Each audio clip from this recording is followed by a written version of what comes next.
lo que se robaron un pueblo. Desde ahora, en FM 103.9, comienza Patria Matancera. Frente de frío en el medio del verano, el amor en los tiempos del cólera, mi hermano. Patria Matancera. Conducción, Lionel Montiel. Coconducción, Fernando Cortés. Columnista, Julián Nils. Productor y columnista, David Romero. Damos comienzo a Patria Matancera, promoviendo la pluralidad de ideas.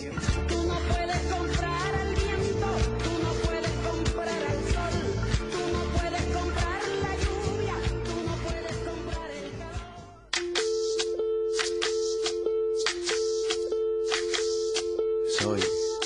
Soy lo que dejaron, soy toda la sobra de lo que se robaron, un pueblo escondido en la cima, mi piel es de cuero. Bueno, muy buenas noches a todos, bienvenidos al 25º programa de Patria Matancera.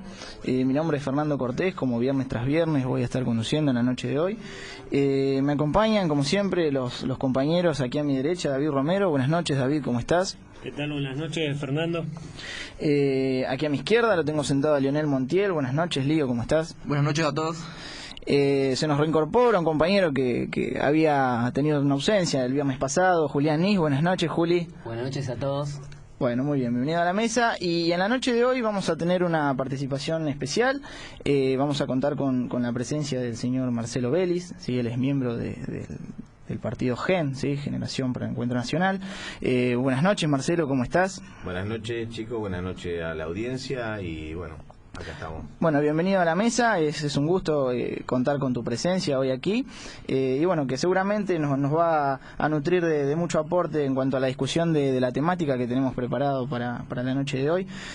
Hoy vamos a estar hablando sobre la ley de muerte digna.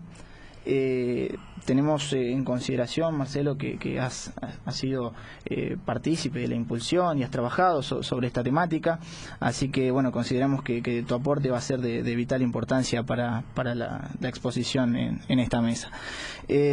Marcelo, vos podrás hacer más extensiva tu presentación. Como miembro del GEN, sabemos que estás a cargo de la Secretaría de Formación Política. Si querés contarnos un poco de cuál es tu rol dentro del partido, qué actividades realizan, cuál es la actividad que desarrollan principalmente aquí en el distrito de La Matanza.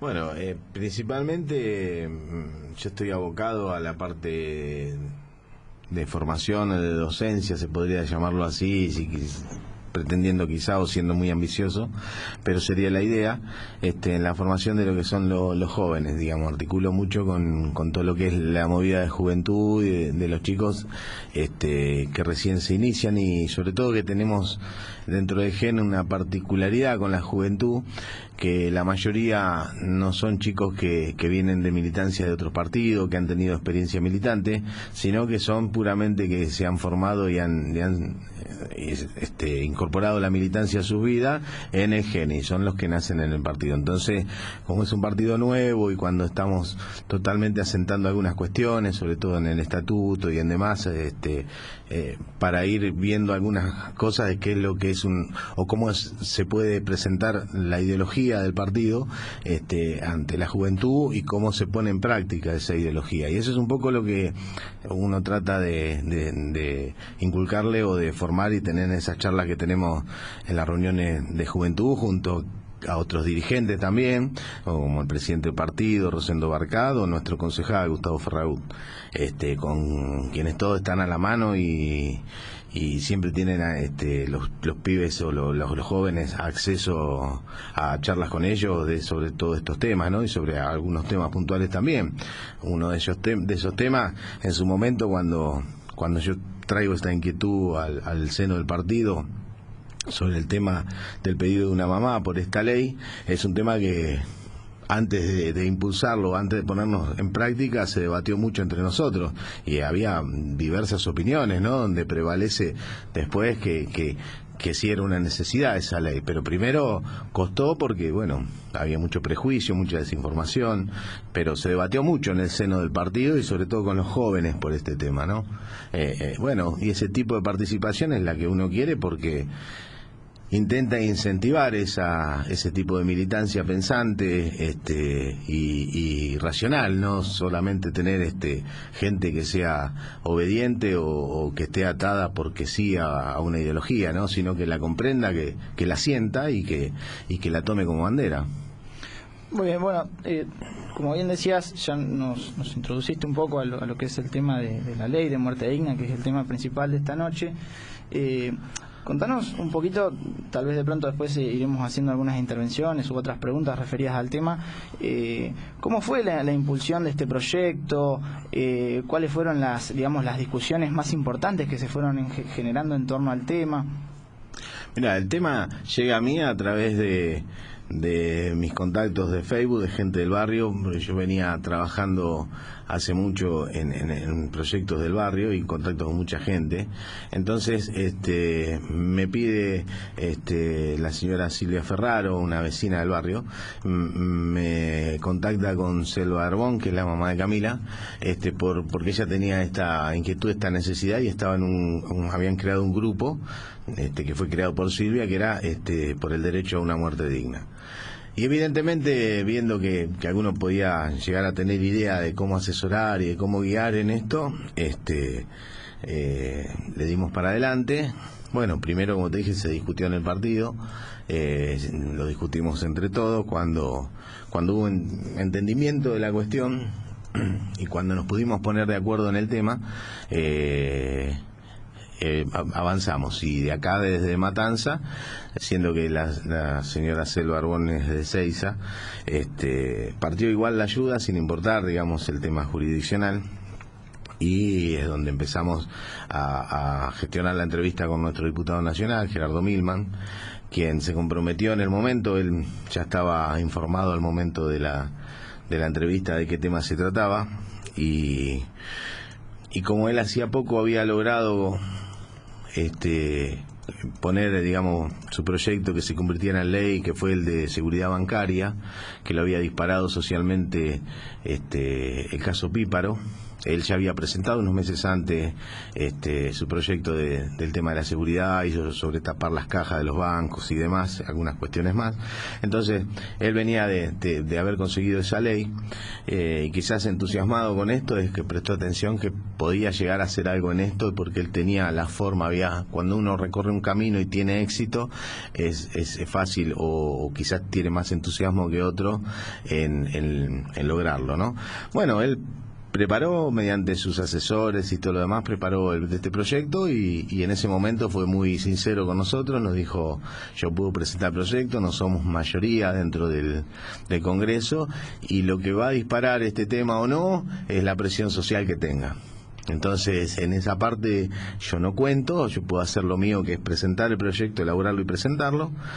Y lo demás corre por cuenta de ustedes, o sea, de los familiares y de la militancia nuestra, de instalar el tema en la sociedad y como debate, como generar una necesidad. Sobre todo cuesta mucho porque a nadie le gusta hablar de la muerte y hay muchos prejuicios y tabúes sobre estos temas. Pero bueno, así fue, y se fueron completando todos los pasos que necesita una ley para ser tratada, que fueron primero los dictámenes de comisión, primero comisión de salud, después logramos contrarreloj hacer una reunión conjunta, una de las comisiones de legislación general y de derechos humanos, que eran las que deberían votarlo también para hacer esto, donde ahí con la de derechos humanos no teníamos problemas, porque ya estaba conformado lo que era el FAP, y la presidenta era la diputada Donda. Entonces, en esa comisión no íbamos a tener problemas. En la otra comisión de legislación general también fuimos muy bien atendidos por la diputada Vilma Ibarra, que es de Nuevo Encuentro, y donde hubo voluntad de la mayoría de los legisladores en tratarlo. Hubo muchos legisladores que también presentaron sus proyectos. También hubo charlas con la Iglesia. En su momento nos dirigimos y le llevó una carta la señora Selva Arbón a Monseñor Bergoglio, y Bergoglio en su momento se despidió, la llamó por teléfono después de recibir su carta y dijo que la Iglesia apoyaba su pedido. Lo único que la Iglesia no contemplaba era el retiro del la hidratación y de la alimentación, pero en el retiro de esto del encarnizamiento terapéutico, la Iglesia estaba de acuerdo y apoyaba. Ya había antecedentes, había encíclicas de Juan Pablo II, entonces la Iglesia no era un escollo para lograr la ley. Esto también se transmitió a los diputados y bueno, en noviembre del 2011, en la última sesión, a último minuto, se logró la aprobación por 162 votos contra 6 negativos, creo. Masivo, digamos. Y quedó ya la media sanción. Previamente hubo una entrevista que gestioné en las que nos presentamos con Selva Herboni y con Carlos Sánchez, los padres de Camila, con el senador Pichetto, que era el presidente del bloque mayoritario del Senado, es en la actualidad. Y bueno, donde nos recibió, donde fue muy concreta la entrevista y donde él se comprometió en nombre de su bloque a votar la ley como venía de diputado sin cambiar una coma, fueron sus palabras. Nosotros la vamos a votar. Dijo, yo no me puedo hacer cargo de lo que haga la oposición. Para eso ya le contestamos que el trabajo ese ya lo habíamos hecho nosotros, que la oposición también lo iba a acompañar, y por eso salió en mayo. No era nuestro deseo que saliera en mayo, era sino que se tratara en extraordinaria junto con los demás problemas, pues el Ejecutivo iba a promover las extraordinarias, iba a pedir extraordinarias, y bueno, no pudimos colar el tema y que se vote esta ley habiendo acuerdo en las extraordinarias. Tuvimos que esperar al periodo, a las sesiones ordinarias. Cuando comenzó el año también estuvo lo de IPF primero, que nos impidió que se tratara en esa primera sesión. Bueno, cuando llegó el momento ya había acuerdo y por eso salió la ley del Senado por unanimidad. Y posteriormente lo que esperamos y también pedimos, seguimos en la batalla, digamos, porque faltaba la reglamentación. Bueno, cuando eso estuvo hecho y se dio, por suerte se dio en los tiempos que pedía la mamá, porque a uno le parece corto, porque es 9 meses para que paradójicamente no es la gestación de un bebé, ¿no? 9 meses, que fue lo que demoró y lo que tardó toda esta ley. Le parece poco en los tiempos históricos, pero hay que estar en la ropa de esos padres, en la ropa de esa madre, que ve cómo de cierta manera se tortura, ¿no? Lo que es la vida humana, o se degrada a través de esto que es el encarnizamiento terapéutico, que era algo que no estaba tratado por toda la sociedad del mundo, te diría. Por eso fue en su momento noticia mundial este tema, y Argentina tiene unas leyes más modernas en este tema. Digamos, como argumento fue que la tecnología ha crecido a niveles exponenciales y tan rápido, vertiginosamente crece la tecnología, que nadie se había planteado el tema de que se pueda hacer durar indefinidamente una vida por medio de la tecnología y lo que es la ciencia, ¿no? Y los medicamentos. Entonces, como no se podía estipular cuánto se podía hacer, había que poner límites a esto. Hay que poner límite a esto porque en el medio hay una palabra que es dignidad, dignidad humana, donde uno se puede preguntar si es justo o es lícito que yo sobreviva o viva de cualquier manera, aunque mi dignidad no esté contemplada en ese existir, ¿no? Bien, o sea, bien, Marcelo, antes de por ahí de meternos un poco en lo que es las garantías constitucionales, estas cuestiones que vos bien planteabas recién, ¿qué te parece si nos contás un poco sobre la letra, ¿no?, de la legislación? Obviamente no vamos a pretender un detalle masivo del articulado punto por punto, pero en general, para que la gente comprenda bien en qué consiste esto de muerte digna, considerando que bueno, la ley, si bien a nivel nacional no impone modificaciones sobre otra ley que habla sobre el ejercicio de la medicina y demás, digamos sencillamente, ¿qué cuestiones viene a modificar esta ley o qué cuestiones viene a plantear en concreto? Mira, muy acertadamente el diputado Milman y sus asesores eligieron no presentar una ley completamente nueva, sino que ellos existía la ley 26.529 que se había sancionado en octubre del 2009. Esa ley debería haber estado a los 90 días reglamentada, no lo estuvo. Eso fue una falencia, una falla del Poder Ejecutivo. Esa ley, las leyes, algunas se promulgan y se ponen en vigencia de hecho, excepto las que son penales y las que son, acá el doctor me puede corregir, excepto las de salud, porque esa la reglamenta o los colegios de abogados o el Tribunal Supremo de Justicia de la Nación, o las reglamenta, en este caso como es de salud, el Ministerio de Salud, el Poder Ejecutivo a través del Ministerio de Salud. Bueno, esta ley estaba en falencia y no estaba reglamentada. Entonces, modificando esta ley que ya contemplaba algunas cosas, quedaba adecuada al pedido que hacía Selva Arbón. Entonces, muy sencillo y muy simple fue introducir unos artículos que reforman, pero fue llamada por los medios y para poder instalar la ley de muerte digna. En realidad, esta no es la ley de muerte digna. Esta es la ley nacional de derechos de los pacientes en relación a los profesionales médicos e instituciones de salud.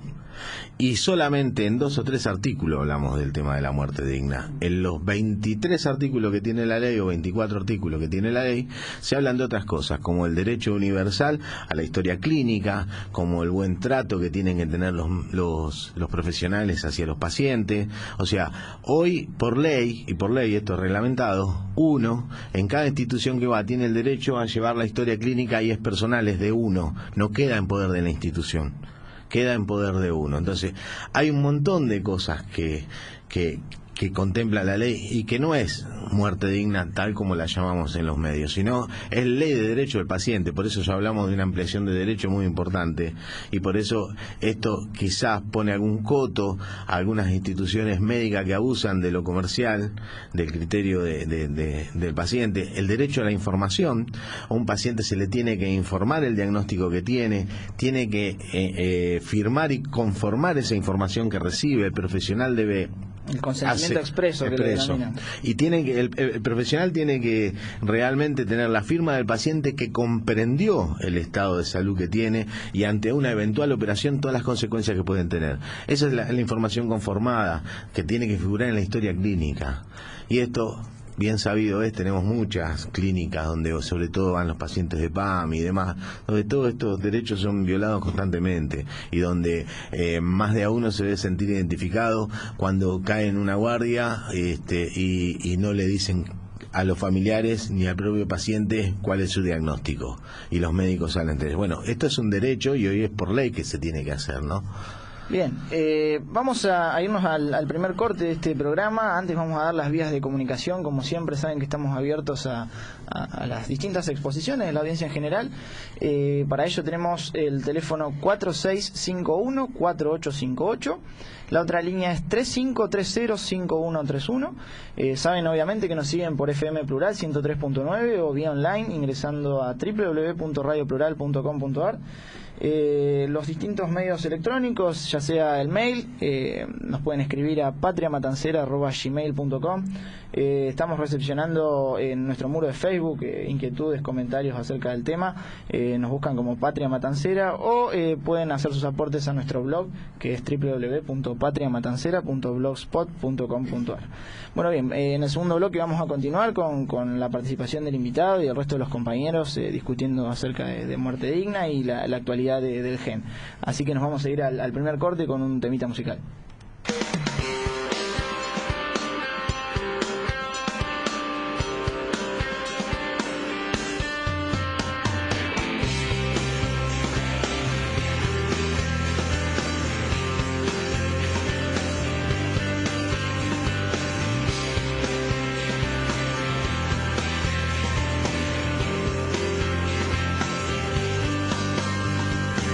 Muchos días quise hablar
soy, tu sonrisa se me va.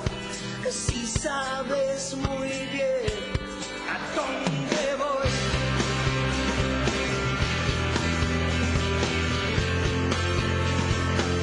A dónde voy.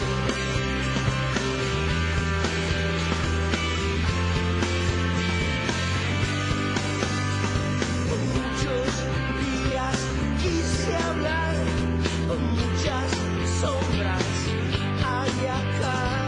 Cuando te busco no estás, cuando te encuentro te vas.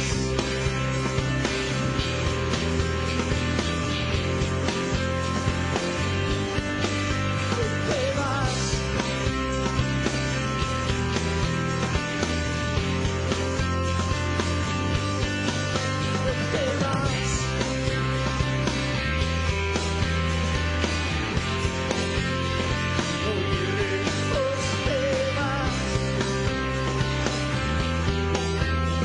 Muy lejos te vas. Muy lejos te vas.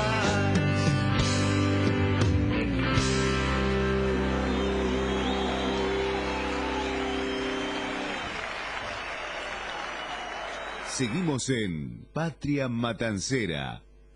Bueno, bien, bienvenidos al segundo bloque de este 25º programa de Patria Matancera. Continuamos aquí discutiendo sobre muerte digna con el invitado Marcelo Vélez.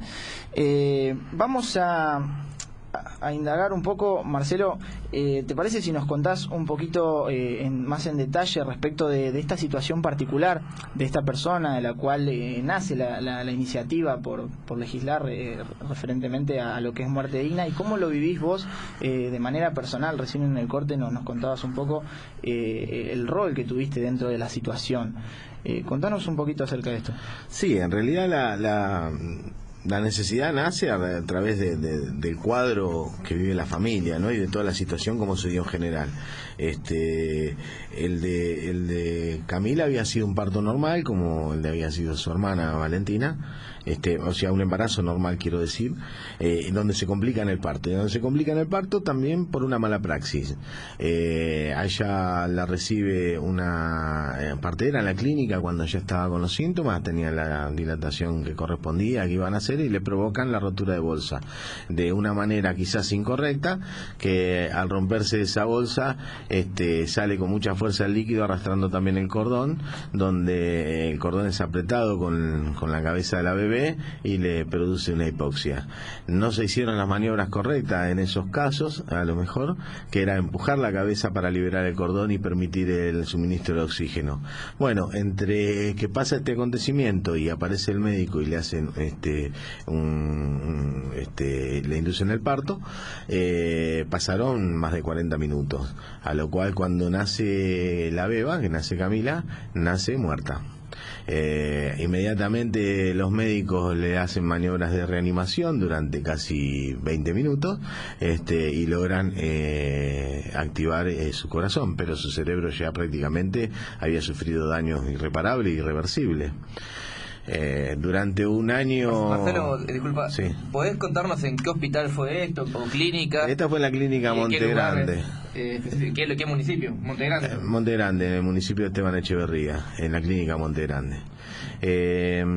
Y bueno, a raíz de todas estas cuestiones, digamos, no le dan el diagnóstico enseguida, no tiene diagnóstico de cuál era el estado, sabía que había tenido. Bueno, en ese momento le piden la autorización para colocar el respirador.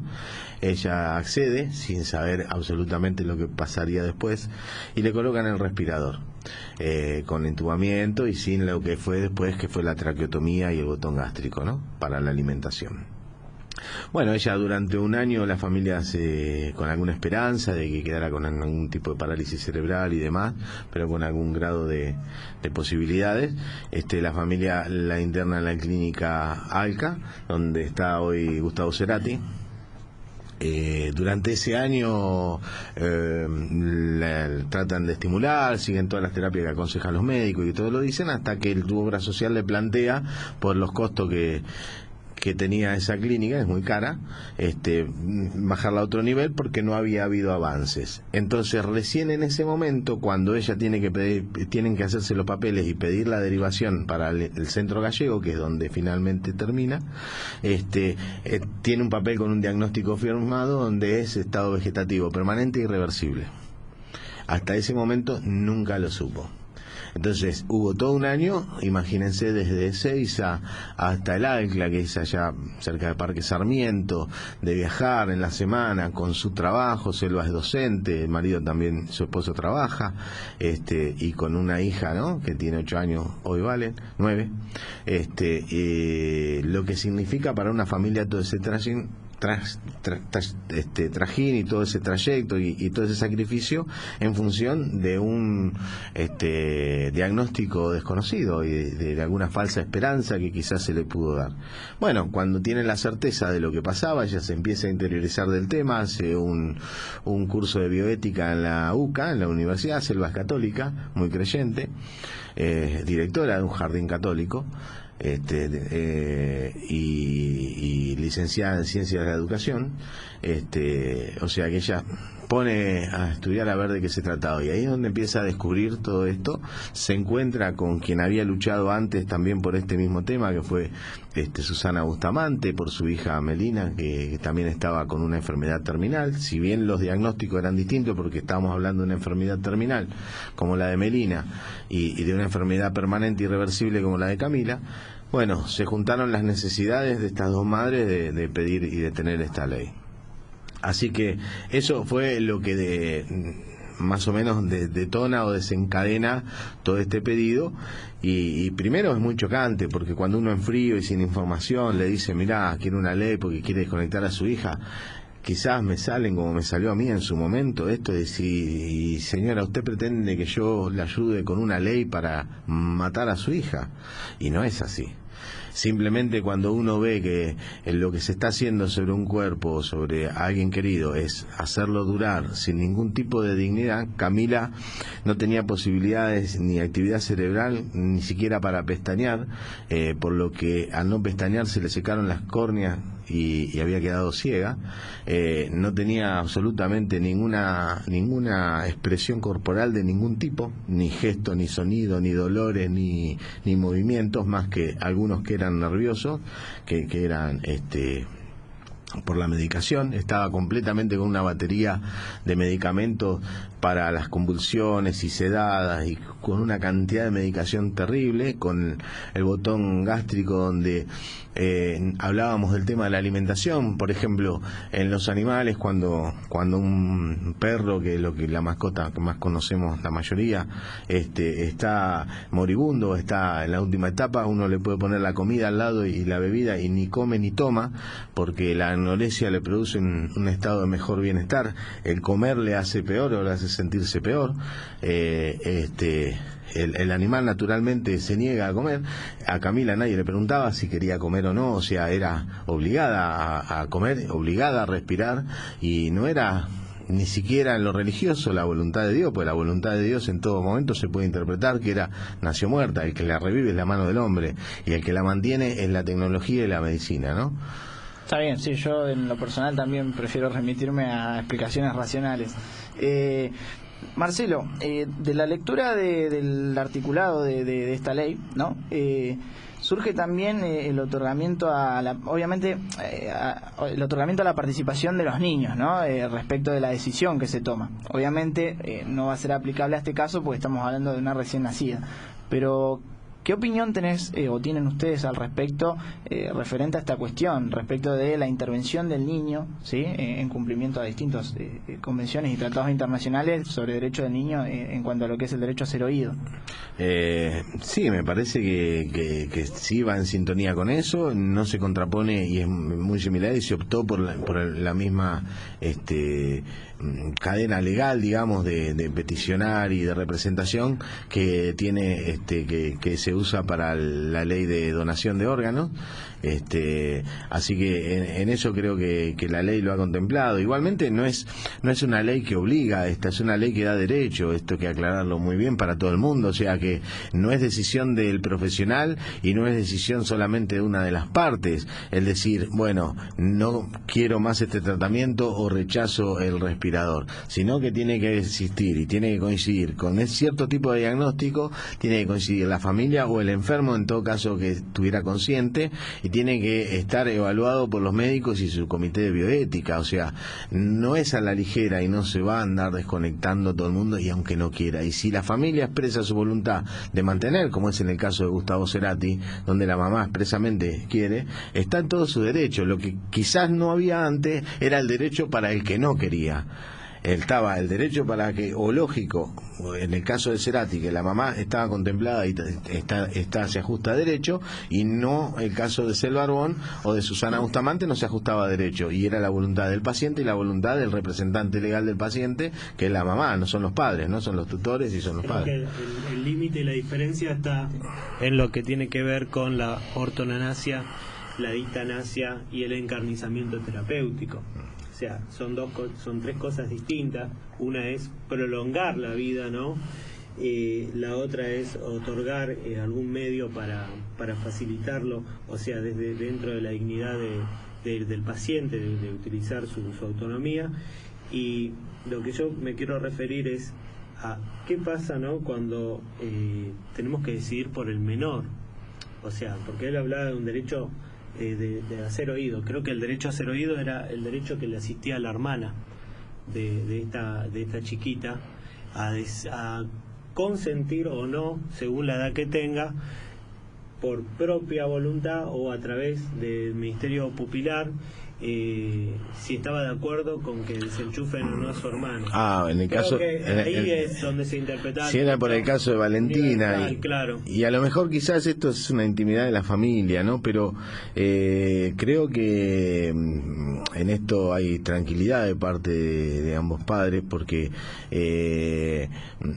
ya este era un tema conversado entre ellos, y donde Valentina había elaborado su duelo. Es más, se resistía mucho a ir a la clínica a ver su estado. Para ella esa no era su hermana, ella ya lo había decidido. Es como que por una cosa de defensa y de supervivencia, ella ya había elaborado su duelo y ella ya había lamentado la pérdida de su hermana, y lo que hoy veía o estaba internado para ella no lo era, o sea, no lo asume como tal. Sí, sin embargo, ella lo que sí veía en su perjuicio era el dolor y el sufrimiento de su madre, y el tener que partirse en distintas actividades, en distintas etapas. Uno, cuando es padre, siempre trata o va a estar con el que más lo necesita. Eso no quiere decir que en ninguno de los dos, que Valentina no haya necesitado a su mamá, sino que al estar abocado todo el día con el tema de Camila, evidentemente la calidad de atención que podía tener Valentina no iba a ser la misma, ¿no? Esto claro, se por familiar. Nosotros en la década del 90 tuvimos un antecedente jurídico en Río Negro, donde una mamá no se quería someter a la transfusión de sangre, ¿no? ¿Por qué? Por su condición religiosa, era testigo de Jehová o algo de eso. Y el papá, el esposo manifestó que estaba de acuerdo, porque ella interpone un recurso a la justicia, ¿no? Porque obviamente que por las leyes viejas estas, que antes no existía todo este ordenamiento, estamos hablando del año 92, 93, sucedió que, bueno, no es el fallo de Basterrica, es otro. No es Bamonde, tampoco es otro. No, sí, bueno, caso, perdón. Lo que sucedió fue que tenían dos hijos, uno de 5 años y otro de 6 años. Entonces, por este tema de que estamos regulados a través de la Convención de los Derechos Universales de los chicos, decimos, ¿quién responde por eso? Porque la patria potestad no suple todo, y el Estado debe proteger también los derechos de los menores. Y en ese caso se dio traslado al Ministerio Público, y bueno, se dio el visto Claro, bueno, ¿no? de que puede intervenir para entender Entiendo. la situación y si se vulneraba el derecho, ¿no? Filial que tenían esos chicos con respecto a la decisión que se podía tomar por su madre. Sí, yo le entiendo lo que me explica y entiendo hacia dónde va el punto, pero ya lo estamos judicializando en esa instancia y la intención de la ley era no judicializarlo. Si acá existiera esta ley y en el momento al existir esta ley, hoy un testigo de Jehová firmó su voluntad anticipada y manifiesta expresamente, entendiendo la gravedad de los hechos de que se niega a recibir sangre por una cuestión religiosa, se tiene que respetar. No, estamos hablando y si un hermano que no está contemplado en la ley desea o tiene el derecho de ser escuchado o ser un niño, va a tener que presentarse a la justicia y habrá una batalla legal. La intención de esta ley era no judicializar la cuestión, ¿no? Sí, no, obviamente que la cuestión era facilitar y yo de eso estoy de acuerdo, pero yo lo que me refiero es que la autonomía de la voluntad va a ser libre y autónoma siempre y cuando no viole derechos de terceros. O sea, es ahí donde tenemos que poner, o sea, la vista fina, ¿no? No es esto automático. De hecho lo está contemplando, porque por ejemplo, en el caso de una desconexión, el profesional, el médico, más allá de que en el artículo 11 bis lo exime de responsabilidades civiles, penales o comerciales, más allá de eso también puede ser una objeción de conciencia y negarse. Lo que tiene que proveer, totalmente. Lo que tiene está contemplado la objeción de conciencia del médico. El médico dice, yo por una cuestión de conciencia no lo quiero hacer, el instituto donde se proceda, el instituto médico tendrá que proveer del profesional que no tenga esa objeción de conciencia. O sea, esto sí está contemplado. Digamos, el derecho a juicio es un derecho constitucional y lo tenemos todo. O sea, recurrir a la justicia por una controversia o por una cuestión en la ley o de algún familiar que no esté de acuerdo, se puede plantear perfectamente, pero ese no era el espíritu de la ley. O sea, hacer el tema de judicialización de las cuestiones. Tenemos un derecho amplio, el derecho a la salud, y tenemos el derecho a la autonomía de la voluntad, lo cual es re lógico y lo cual por malas costumbres y malas interpretaciones que hay, porque lo cierto es que la Iglesia con Pablo II se había manifestado ya de acuerdo a lo que era el encarnecimiento terapéutico en el año 80, la Comisión Internacional, la Organización Mundial de la Salud en el 91, o sea, la ley de bioética médica en la Argentina también lo establecía y lo cierto es que no lo aplicábamos. Eso es verdad. Sí. Nosotros tenemos una costumbre paternalista que viola los derechos, que la historia clínica no te la doy y todas estas cuestiones que me parece perfecto, ¿no? Y que esta ley nos viene a dar mucha solución y sobre todo a poder manifestar con una declaración de voluntad vital, bueno, yo no me voy a someter. Yo lo que veo es, me parece que hace falta un poquito más, es un gran avance, es de crear el registro público, ¿no? Y crear un sistema para que en el que yo pueda caer en cualquier lugar, yo solo, ¿no? Por ejemplo, vamos a suponer, yo digo, no me quiero someter a elementos tecnológicos que me prolonguen la vida cuando no voy a poder o no hay probabilidades o en determinadas causas que indefectiblemente me llevarán a la muerte, no me voy a someter. Entonces, yo tengo un accidente en X lugar en la Argentina y me conectan a un respirador y no está nadie para que decida sobre mí o para que venga a traer el testamento. Claro, ¿cómo hacemos? Claro, pero o sea, yo decía, me parece que hay que sistematizarlo así como no, lo que pasa es que hay que discernir bien en lo que son los diagnósticos.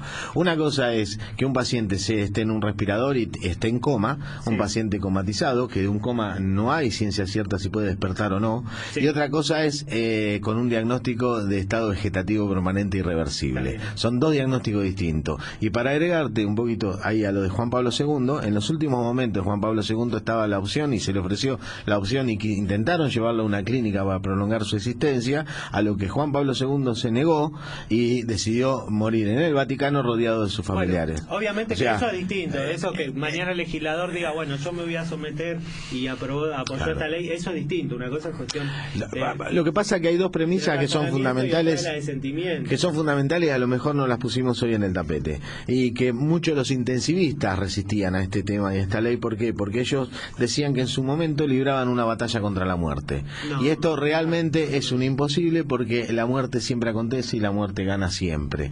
A lo sumo está, el médico lo que está es para curar y para dar calidad de vida. Cuando no puede hacer ninguna de estas dos cosas, ya no hay médico que pueda hacer. Cuando no puede curar y no te puede dar calidad de vida, ya la medicina ahí terminó su función.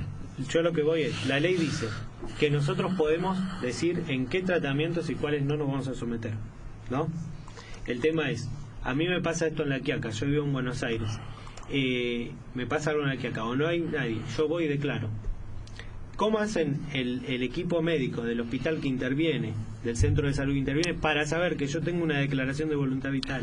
Bueno. O sea, yo digo, creo que lo que le hace falta es crear un registro, así como está el del INCUCAI, sistematizado, como existen los registros judiciales, los registros de datos personales que tiene el RENAPER y distintos organismos, en el que los profesionales de la salud puedan acceder, y que obviamente hoy en día se ha facilitado a través del número de DNI, sea el número de historia clínica, y es ahí donde debe estar plasmado, ¿no? Obviamente, este testamento. De esto precisamente lo que estábamos hablando es uno de los grandes prejuicios que tenemos y uno de los las grandes fantasías que se presentaba. Por ejemplo, yo caigo en una clínica y nadie me lo dice. Bueno, pero en el caso de caer en un accidente y en un lugar desconocido, hay un tiempo razonable para decretar el diagnóstico. Un diagnóstico de estado vegetativo permanente irreversible no se hace ni en un día ni en una semana, sino quizás a través de meses. Entonces, todos los tiempos se van a dar para que los familiares accedan a la historia clínica, a la información. No es algo que se hace de urgencia, lo desconecté y punto. No se hace en 3 minutos. Esto siempre hay tiempo. O sea, que si a vos te pasa en cualquier lugar del mundo que tenés el accidente y está el testamento vital y tu familia conoce el testamento, o también sería bueno que exista un registro como así de donante, va a haber el tiempo necesario y suficiente, porque ese diagnóstico no se hace en pocas horas. Bien, Marcelo, resulta interesante meternos a fondo con la temática, ¿no? Y ir indagando al respecto de distintos supuestos que pueden irse dando, ¿no? Referente a la temática. Pero bueno, Julián, ¿querés hacer alguna intervención respecto del tema? ¿Plantear alguna postura? ¿Preguntas? Bueno, a mí me surgió una duda con lo que decía el invitado, y digamos, esto supone que el sufrimiento es el resultante de una enfermedad, y esto supone suicidio. ¿Puede ser? Digamos, lo repito. Sí. Que el sufrimiento es el resultado de una enfermedad dolorosa, por eso se supone suicidio. No es el resultado de una enfermedad dolorosa. Porque supuestamente están decidiendo una persona sobre otra. Hasta interviene la ley, interviene la religión, pero siempre ignorando a la persona. Ahí, Marcelo, discúlpame, quiero agregar a lo que dice el compañero, tal vez está bueno que vos lo expliques cuál es la diferencia del criterio, ¿no? Haciendo un paralelismo con otras dos figuras legales, como es el suicidio y lo que es el aborto, ¿no? En lo referente a la decisión sobre la vida de otro. Creo que él dice respecto a la eutanasia pasiva y activa, eso es lo que esto en este caso no se trata ni siquiera de eutanasia pasiva. La eutanasia es provocar o ayudar a morir, y la palabra eutanasia significa buen morir, ¿no? Entonces yo tampoco estaría en contra de que a alguien se le pueda, ante una muerte inminente, tener una buena muerte, que significa sin dolor, en paz, ¿me entendés? O sea, rodeado de sus afines. Yo digo, hay mucha gente que quizás ha dejado de existir mediante dolores o sufrimiento en una sala de terapia fría, con otros pacientes, otros cuadros, rodeado de todos sus seres queridos. Entonces, la dignidad humana, ¿de qué se compone? ¿Qué es lo que contempla la dignidad humana? Los afectos, los valores, las creencias. Eso es lo que hace a la dignidad de la persona. Entonces, hay que respetar las individualidades, o la dignidad de cada individuo, hasta donde él cree que es digno. Entonces, de eso es lo que trata la ley. Y acá, en un paciente terminal que sabe que se va a morir, quizás uno no es la intención ayudarlo a morir, sí de evitarle los dolores, como es en el caso de Melina, que Melina lo pedía. Ella tenía, padecía de un cáncer que era en la columna vertebral, pesaba 18 kilos en el momento de morir, lo pidió, está con su voz, ahí en algún momento lo pueden pedir, porque ella lo pidió ella esto, y que la sedaran profundamente porque no soportaba más los dolores. Entonces, evidentemente, no había una ley que contemplara esto, y era en estos casos, decía, yo sé que me voy a morir, no quiero que me maten, pero quiero que no sufrir. Que el momento llegue cuando fuera, pero no quiero sentir más dolores. Cuidado paliativo. Eso es lo que interviene después como cuidado paliativo, exactamente, que es lo que no tenemos desarrollado hoy en el país, esa especie de medicina que es la de cuidado paliativo, y no hay una ley que lo contemple, sobre todo en el Estado y en lo que vamos a la medicina pública, no a la medicina que no es privada. Bien, bueno, vamos a irnos al último corte muy breve y enseguida volvemos.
Seguimos en Patria Matancera.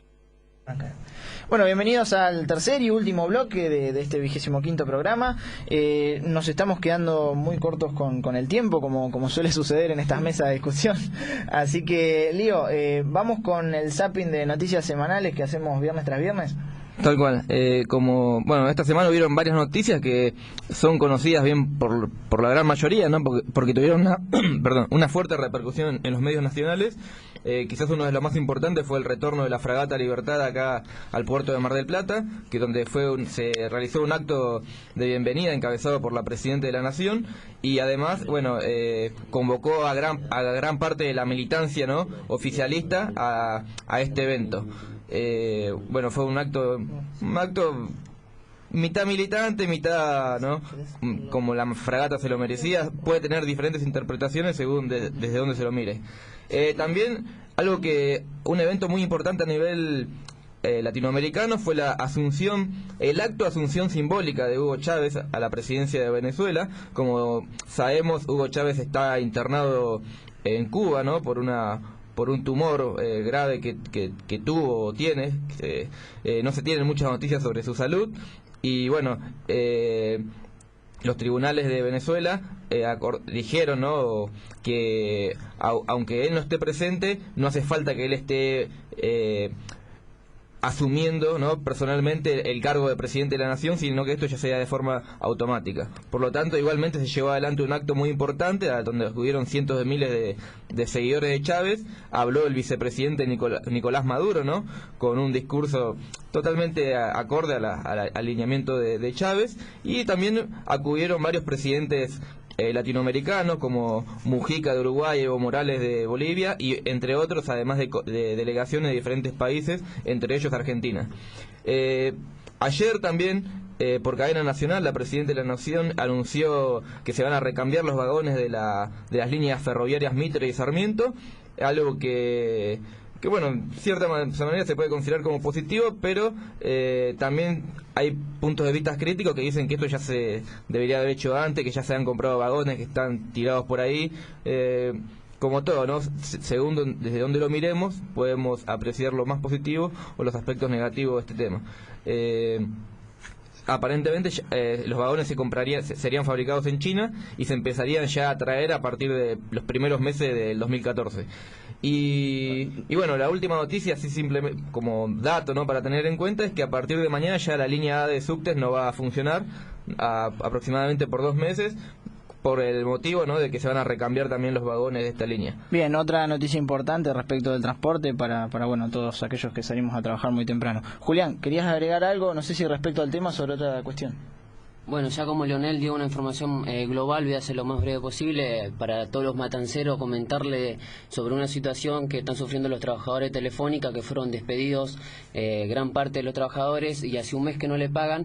Y bueno, desde el Partido Obrero nos estuvimos movilizando el jueves en la descentralizada de San Justo, reclamando una respuesta, unas paritarias de los trabajadores hacia el empresario, y estaría bueno de que la población se entere de lo que sucede en la matanza y de cómo esto se está polarizando con el tema de la fragata y otras cuestiones que son muy ajenas a nosotros los matanceros, nada más. Bueno, bien.